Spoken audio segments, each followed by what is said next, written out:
What next? What I know you're studying law, you're studying jurisprudence. Any plans for the future, or too early to ask?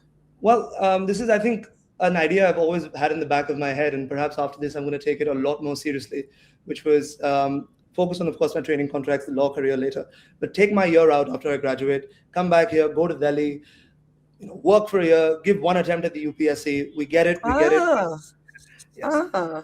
I get it, I get it. I don't get it. You see something else. But now that's become a much more serious contention, given the space that potentially I can provide.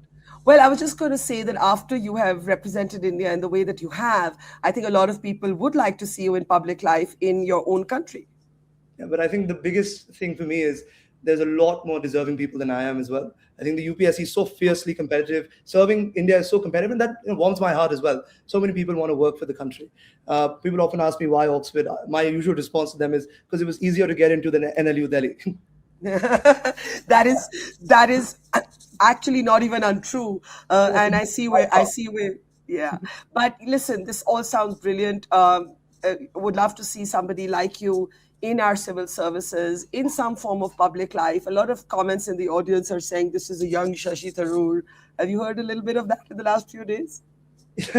Yeah, I've been getting that. I have my own sort of massive respect to Shashi Tharoor. So we also reached out to him for this debate. Unfortunately, he couldn't make it.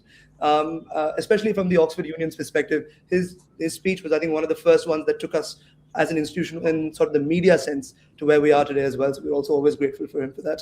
But I think Shashi sir is amazing. He's done a lot for the external affairs of this country as well. And perhaps if I'm merely a shadow of him or Jai Shankar sir, I think I would have done my parents and myself a little bit proud.